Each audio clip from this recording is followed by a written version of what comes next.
በስመ አብ ወወልድ ወመንፈስ ቅዱስ አሐዱ አምላክ አሜን።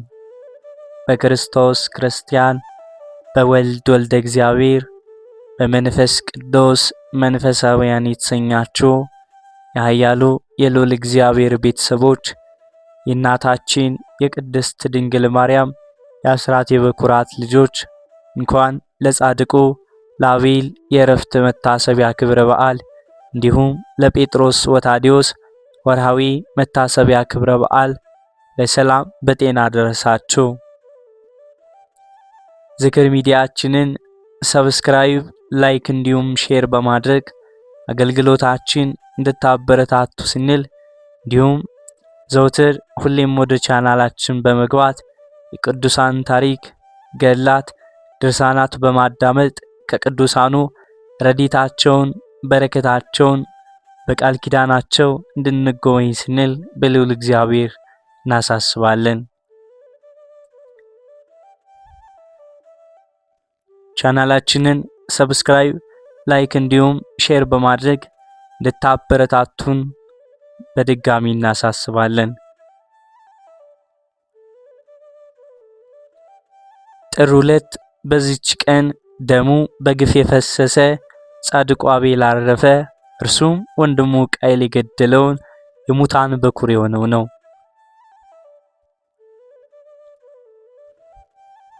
ምክንያቱም አዳም የእግዚአብሔርን ትእዛዝ ተላልፎ እንዳይበላው የታዘዘውን ዕፀ በለስ በላ። ያን ጊዜ በእርሱና በልጆቹ ላይ ሞት ሰለጠነ፣ ለኃጢአትም ተገዥ ሆነ። ሰይጣንም ሰውን ለማሳት ሰለጠነ። ከዚህም በኋላ አዳም ከገነት ወጥቶ ወደ ታችኛዋ ምድር ወረደ። ስለበደሉና የፈጣሪውን ትእዛዝ በመተላለፉ ፈጽሞ ያዘነና ያለቀሰ 100 ዓመትም ኖረ።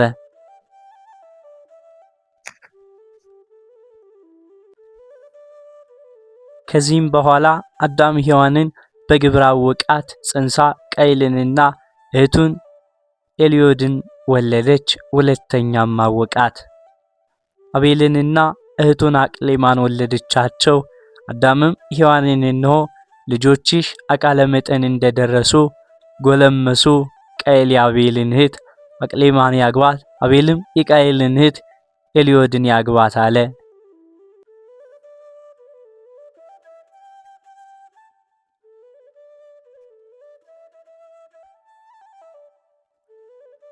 ቃየልም እናቱን ሔዋንን እንዲህ አላት፣ ለኔ ከኔ ጋር የተወለደች እህቴን ማግባት ይገባኛል። አቤልም ከእርሱ ጋር የተወለደች እህቱን ያግባ። ቃየል ከእርሷ ጋር የተወለደ ኤልዮድም እናቷን ሔዋንን የምትመስል እጅግ የምታምር መልከ መልካም ሴት ናትና።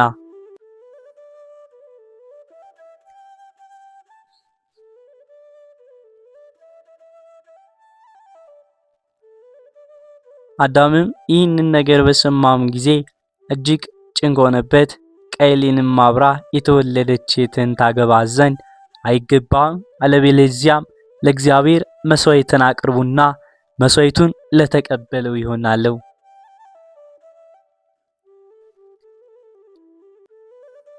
መስዋዕትንም ባቀረቡም ጊዜ የአቤልን መስዋዕት እግዚአብሔር ተቀበለ፣ የቃየልን ግን አልተቀበለም። ስለዚህም ቃየል ፈጽሞ አዘነ። ሰይጣንም ተገናኘውና ምን ያሳዝንሃል አለው። ቃየልም ለወንድሜ ለአቤል እህቴን ተውለት ዘንድ አባት ያዘዘኝ አለው። ሰይጣንም ምክርን ከኔ ስማ፣ ወንድምህን ወደ ውሃ ምንጭ ይዘው ሂድ፣ ውሃንም ሲጠጣ ራሱን በድንጋይ ሙታው፣ በሞተም ጊዜ ሁለቱን ታገባቸዋለህ፣ የሚከለክል ማን ነው አለው።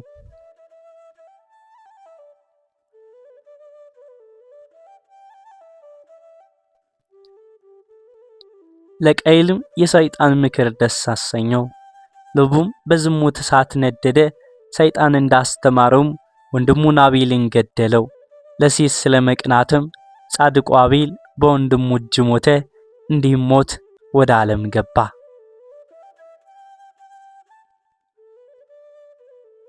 እግዚአብሔርም ቃየልን ወንድምህን አቤል ወዴት ነው አለው። ቃየልም አላውቅም፣ በውኑ እኔ የአቤል ጠባቂው ነኝ አለው።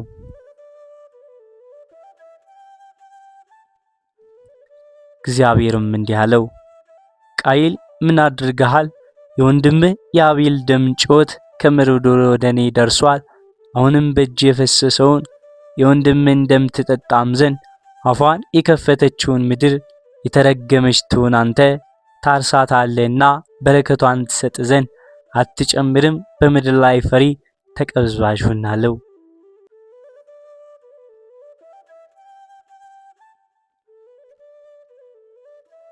ይህም መርገም ዘሩ በጥፋት ውሃ ከምድር ገጽ እስከሚደመሰስ በቃየል ላይ የበዛ ሆነ። የክብር ባለቤት ጌታችንም ጻፍት ፈሪሳውያንን ሲዘልፋቸው እንዲህ አላቸው፣ ስለዚህ ነቢያትን፣ ሊቃውንትን፣ ጥበበኞችን ወደ እናንተ ልካለሁ። እነርሱም የምትገድሉት አለ፣ የምትሰቅሉትም አለ፣ በምኮራባችሁ የምትገርፉት አለ፣ ከአንድ ሀገር ወደ አንድ ሀገር ታሳድዷላችሁ አላቸው።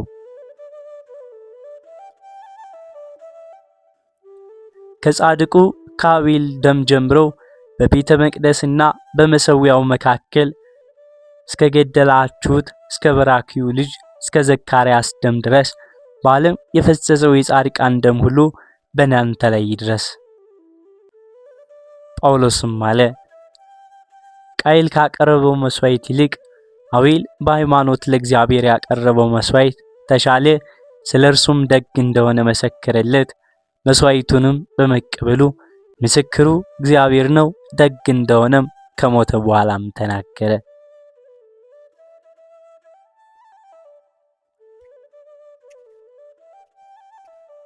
ከዚህም በኋላ አዳም ልጁን ባጣውም ጊዜ ወንድም አቤት ወዴት አለ ብሎ ቃየልን ጠየቀው።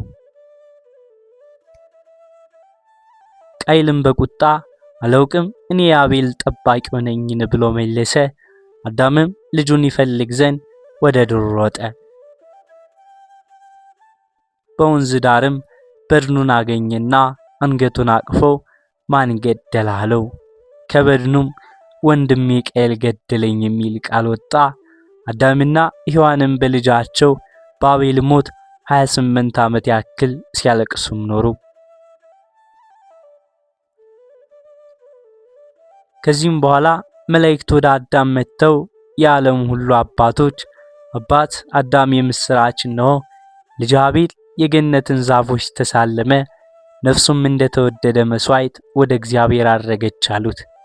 ለእግዚአብሔርም ምስጋና ይሁን። የአባቶቻችንን በረከት ከኛ ጋር ትኑር ለዘላለም አሜን።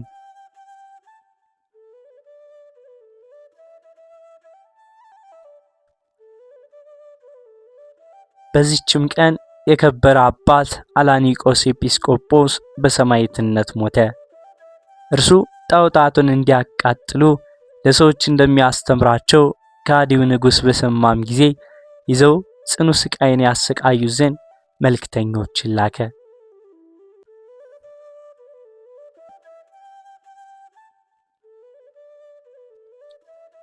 የንጉሥ መልክተኞች መላካቸውን የተመሰገነ አላኒቆስ ሰምቶ በሀገረ ስብከቱ ያሉትን ሕዝቦች ሰበሰባቸውና የቁርባን ቅዳሴን ቀድሶ ስጋውንና ደሙን አቀበላቸው።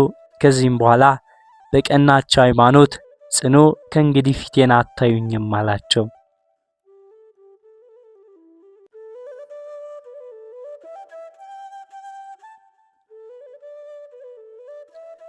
እነርሱም አለቀሱ። ሊያስተውትም አልተቻላቸውም። ወጥቶም ራሱን ለንጉሥ መልክተኞች አሳልፎ ተሰጠ። እነርሱም ወስደው ለእንዴናው ሀገር መኮንን ሰጡት። እርሱም ወደ ሀገረ እንድኩ ወስዶ በዚያ ጽኑ ስቃይን አሰቃየው። ማሰቃየቱን በሰለቸውም ጊዜ ትከሻውን በሰይፍ ይሰነጥቁ ዘንድ ራሱንም ይቆርጡ ዘንድ አዘዘ።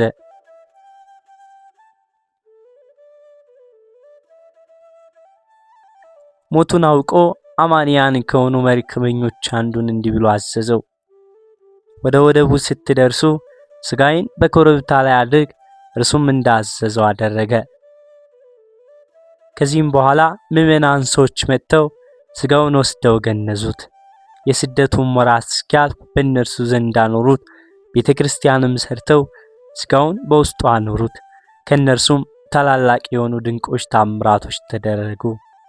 ለእግዚአብሔር ምስጋና ይሁን። እኛንም በዚህ አባት ጸሎት ይማረን፣ በረከቱም ከኛ ጋር ትኑር ለዘላለም አሜን።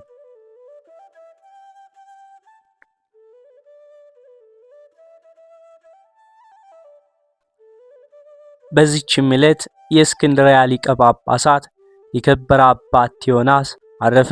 እርሱም ለአባቶች ሊቃነ ጳጳሳት 16ኛ ነው። ይህም ቅዱስ አዋቂ ብልህ በቀናች ሃይማኖትም የጸና በስራው ሁሉ ያማረ ስለ ዕውቀትም ሰዎች ሁሉ የሚወዱትና የሚሹት ሆነ።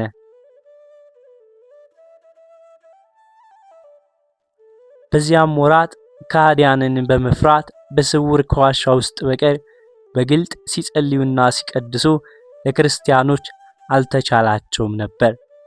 ይህም አባት አብያተ ክርስቲያናትን እስካሰሩ ድረስ አግባባቸው። በእመቤታችንም በቅድስት ድንግል ማርያም ስም ያማረች ቤተ ክርስቲያንን ሰሩ። ከካህዲያንም ብዙዎችን መልሶ የክርስትና ጥምቀትን አጠመቃቸው። በተሾመባት በመጀመሪያ ዓመት ተፍጻሜተ ሰማዕት የሆነ ሊቀ ጳጳሳት ጴጥሮስን ያጠመቀው እርሱ ነው። በተሾመ በ5ኛ ዓመቱም አናጉስጢስነት ሾመው። በ12ኛ ዓመቱም የሹመቱ ዓመት ቅስናም ሾመው።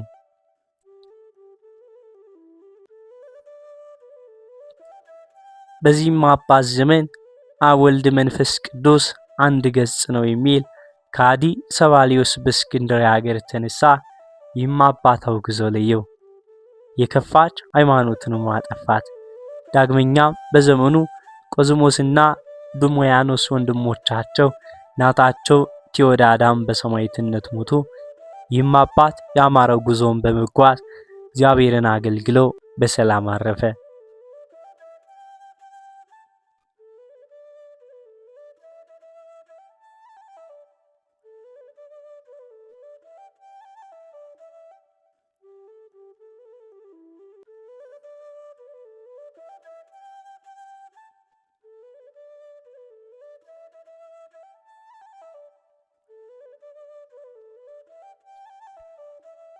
ሐዋርያው ቅዱስ ጴጥሮስ የተወለደው በገሊላ ባህር ዳር በምትገኘው በቤተ ሳይዳ ነው።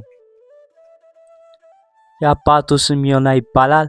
ከ5 ዓመቱም ጀምሮ ያደገው በቅፍርናሆም ከተማ ሲሆን በጎልማሳነቱ ከወንድሙ ከእንድርያስ ጋር በገሊላ ባህር ዓሣ ማስገር ጀመረ። ለደቀ መዛሙርትነት ሲመረጥ እድሜው 55 ዓመት እንደነበረ ይነገራል። ወደ ጌታችን ያመጣው ወንድሙ እንድርያስ ነው።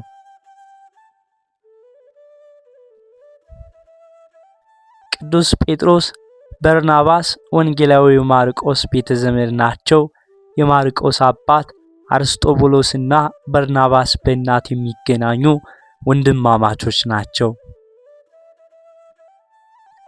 ቅዱስ ጴጥሮስ ያገባው የበርናባስና የአርስጦሎስ እህት ስለነበር በጋብቻ ይዛመዳሉ። ቅዱስ ጴጥሮስ ለሐዋርያነትም ሲጠራ መተዳደሪያው የነበረው መረቡንና ታንኳውን እንዲሁም አባቱን እርግፍ አድርጎቱን ትቶ ጌታቸውን የተከተለ ሐዋርያው ጻድቅ ነው።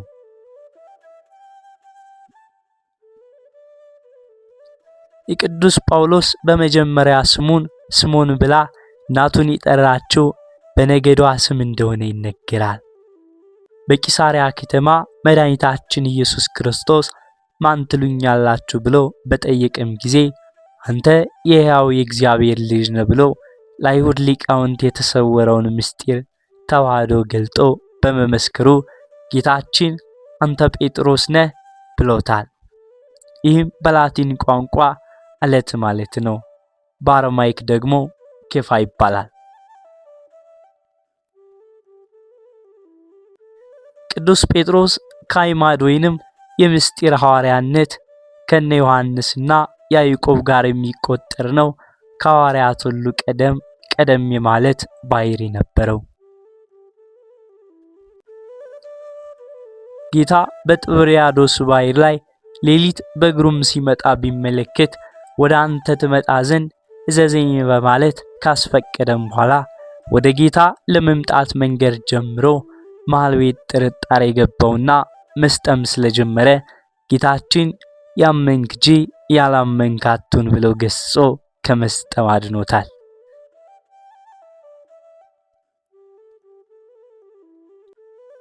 በቅፍርናሆም ጉባኤ ጌታ ምስጢረ ቁርባንን ሲያስተምር አይሁድ ስላልገባቸው ወደ ኋላ ፈገፈጉ። ከደቀ መዛሙርቱም ብዙዎቹም ወደ ኋላ ተመለሱ። በዚያን ጊዜ መድኃኒታችን ኢየሱስ ክርስቶስ እናንተ ደግሞ ልትሄዱ ተወዳላችሁ ብሎ ሐዋርያትን ጠየቃቸው። በዚህ ሰዓት ጌታ ሆይ ወደ ማን እንሄዳለን? አንተ የዘላለም ሕይወት ቃል አለ፣ እኛስ አንተ ክርስቶስ የሕያው እግዚአብሔር ልጅ እንደሆንክ እናምናለን በማለት ሐዋርያትን ወክሎ የመለሰ እርሱ ቅዱስ ጴጥሮስ ነው።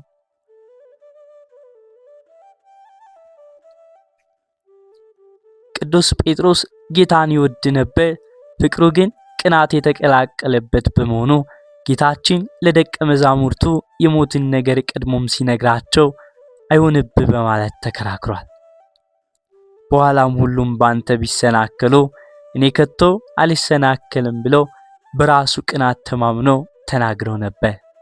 ጌታችን ዶሮ ሳይጮህ 3 ጊዜ ትክደኛለህ እያለው እንኳን ካንተ ጋር መሞት እንኳን የሚያስፈልገኝ ቢሆን ከቶ አልክድም በማለት የተናገረው ሰው ነው።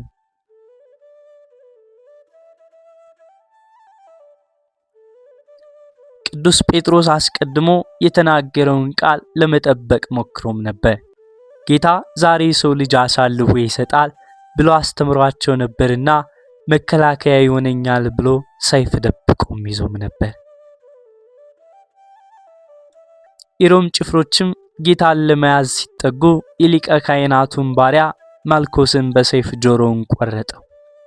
ጌታችን ግን ሞቱ በፈቃዱ ለድነት ዓለም ነውና ሰይፍን ወደ ስጋው መልስ ሲል ገስጸው ቅዱስ ጴጥሮስ የሚታወቅበት ሌላው ትልቁ ነገርም ንስሐው ነው።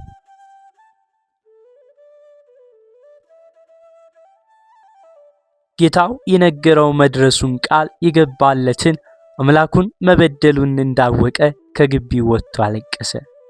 ሐዋርያው ቅዱስ ጴጥሮስ በእድሜው ታላቅነት በሐዋርያት ዘንድ እንደ አባት ይታይ ስለነበር ጌታ በተለያቸውም ጊዜ ሐዋርያቱን ሊመግብ ወደሚያውቀው ሙያ አሳ ወደ ማስገሩ ተሰማራ።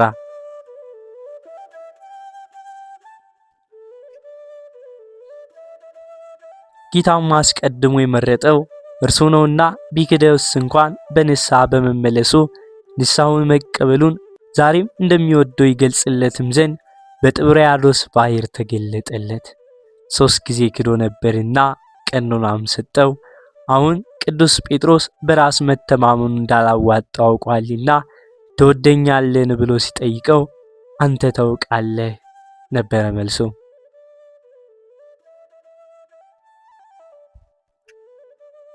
የራሱ ዕውቀት የት እንዳደረሰው ያውቃልና ጌታችንም ህዳጌ በቀልን የሚተው ነውና ዛሬም እንደሚወደው በንስሐ ተመልሷልና ዛሬም ለእርሱ የሰጠውን ክብር እንደማያጎርልበት ሲነግረው ግልገሎቼን አሰማራ፣ ጠቦቶቼን ጠብቅ፣ በጎቼን አሰማራ በማለት አደራውን አስረክበው ከዚያም በሞቱ እንደምን አድርጎ እግዚአብሔርን እንደሚያከብረው ነግሮት ወደ ሰማያት አረገ። ቅዱስ ጴጥሮስ በአራቱም የመጽሐፍ ቅዱስ ክፍሎች ላይ በተጠቀሱት የሐዋርያት ዝርዝር ቀዳሚውን ሰፍሮ ይገኛል። አንደኛ በሽምግልና አባትነቱ፣ ሁለተኛ ጌታ በቂሳሪያ በሰጠው ቃል ኪዳን፣ ሶስተኛ የሐዋርያት አፈ ጉባኤ ሆኖ ይናገርም ስለነበር፣ አራተኛ በጥብርያዶስ ባህር በተሰጠው ቃል መሰረት ነው። በዚህም የተነሳ በይሁዳ ምትክ ሌላ ሐዋርያ እንዲመረጥ ሐሳብ ያቀረበ እርሱ ነበር። በበዓለ ሃምሳም ለደቀ መዛሙርቱ መንፈስ ቅዱስ በወረደላቸውም ጊዜ ለተሰበሰቡት አይሁድ አፈ ጉባኤ ሆኖ ወንጌልን እየሰበከ 3000 ምዕመናንንም አሳምኖ የመጀመሪያዋን አጥቢያ ቤተክርስቲያን በኢየሩሳሌም የመሰረተ እርሱ ነው።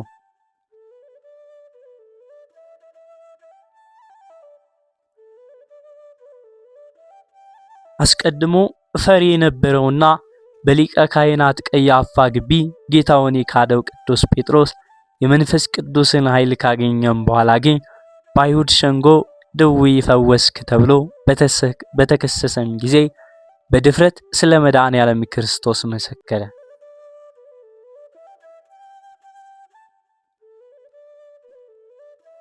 ቆርኔሊዮስን በማጥመቅ ወንጌልን ለአሕዛብ አስቀድሞ የሰበከ ሐዋርያው ነው።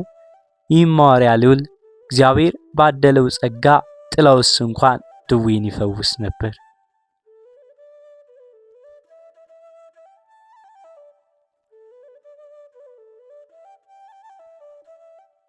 በሐዋርያት ሥራ ምዕራፍ 15 ላይ በ50 ዓመተ ምህረት አካባቢ በኢየሩሳሌም በተደረገው የሐዋርያት ሲኖዶስ ከአንጾኪያ ክርስቲያኖች ለቀረበውም ጥያቄ የመጀመሪያውን መልስ የሰጠውም እርሱ ነበር።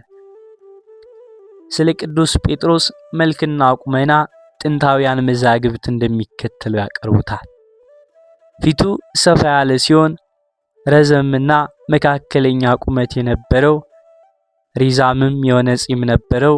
ራስ በራስ ሆነው በማናቸውም ነገር ፈጣንና ቀልጣፋም ነበር። ለማመንም ለመካድም ፈጽሞ እንደርሱ ቀልጣፋም ያለ ሰው አልነበረም። በቤተ ክርስቲያን ታሪክ መሰረት ቅዱስ ጴጥሮስ በፍልስጤም፣ በሶሪያ፣ በጳንጦስ፣ በገላትያ፣ በቀጰዶቅያ፣ በቢታንያና በሮሜ ሰብኳል። ሐዋርያው ቅዱስ ጴጥሮስ በሮሜ 1 ዓመት ከቅዱስ ጳውሎስ ጋር ካስተማረም በኋላ የሮሜ ክርስቲያኖች እየበዙ ከመምጣታቸውም በላይ የክርስትናው ጉዞ እስከ ሮማ ባለስልጣናት ደረሰ። የኔሮን የቅርብ ባለስልጣናት የሆኑት የአልቢኖስና የአግሪጳ ሚስቶች ወደ ክርስትናውም ገቡ። በዚያን ጊዜ ኔሮን ንጉሥ ሰማ፣ በቅናት ተነሳባቸው። ኔሮን በሮም በነገሰ በ54 ዓመተ ምህረት ነው። በመንግስቱ መጀመሪያ ደግ ሰው ነበረ። ነገር ግን በነገሰ በዓመቱ የጨካኝ አመሉ ብቅ ማለት ጀመረና የአባቱን ልጅ አስገደለ።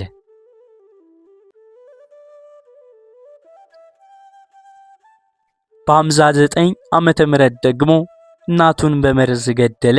በ83 ዓመተ ምህረት እያስተማረ ያሳደገውን መምህሩን በ82 ዓመተ ምህረት የልጅነት ሚስቱን አክታሺያን ያስገደለ። ከእርሷም በኋላ ያገባት ሚስቱን ፓፒያን በርግጫ ብሎ ገደላት። ኔሮን በ69 ዓመተ ምህረት እርሱ ከከተማው ወጣ። በሚገኘው ቤተ መንግስቱም ተቀምጦ የሮማን ከተማ እሳት ለቀቀባት። የሮም ሕዝብ በደረሰው አደጋ እጅጉን ተቆጣ። ኔሮንም በክርስቲያኖች አመካኘ።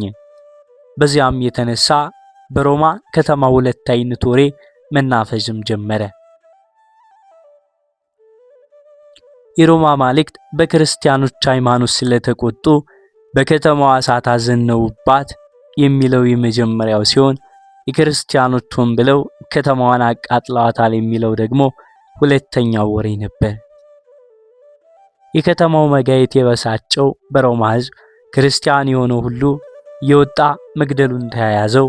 ቅዱስ ጳውሎስ በዚህም ሰዓት በእስር ነበርና ተሰይፎ አረፈ። ይህን የሰሙት አግቢኖስና አግሪጳ ሚስቶች የሮም ባለሟሎች ነበሩ። ባይሆን አንተ ትረፍልን ብለው በከተማዋ ግንብ በገመድ አስረው በቅርጫት በማውረድ ቅጽረ ሮማን ለቆ እንዲወጣም አደረጉት። ሐዋርያው ቅዱስ ጴጥሮስ በኦፒየም ጎዳና ጉዞውን ቀጠለ። የሮማን ለቀቀ። እየዘገመ በሸመገለ ጉልበቱም ሲጓዝ አንድ ቀይ ጎልማሳ ወደ እርሱ ሲመጣ አየ። እየቀረበም ሲመጣ ጌታችን መሆኑን ተረዳ። ወዲያው በፊቱ ተደፋና ጌታዬ ወዴት እየተጓዝክ ነው አለና ጠይቀው። ዳግም በሮም ልሰቀል አለው። በዚህች ሰዓት ቅዱስ ጴጥሮስ አዘነና እንደገና ወደ ሮማ ተመለሰ። የሮማን ወታደሮች እየፈለጉት ነበር። እነሆ ይስቀሉኝ አለ ቅዱስ ጴጥሮስ። ያን ጊዜ ቅዱስ ጴጥሮስን ይዘው አሰሩት። ከጥቂት ቀናትም በኋላ የሮማን የመስቀያውን እንጨት አቀረቡለት። ስቅሉኒ ቁልቁሊተ ከመ እግዚእየ። ያን ጊዜ እኔ እንደ ጌታዬ ልሰቀል አይገባኝም በማለት ቁልቁል እንዲሰቅሉት ለመነ። ያለውንም አደረጉለት። ሐምሌ 5 ቀን በ67 ዓመተ ምህረት በሰማዕትነት አረፈ። ከቅዱስ ጴጥሮስ ረድኤቱ በረከቱ አማላጅነቱ በእኛም በመላው ሕዝበ ክርስቲያን ላይ አድሮና ጸንቶ ይኑር አሜን። በረከቱም በሁላችን ላይ ይዋልብን ይደርብን። ወስብሐት ለእግዚአብሔር ወለወላዲቱ ድንግል ወለመስቀሉ ክቡር። በዚህ ቆየን አሜን።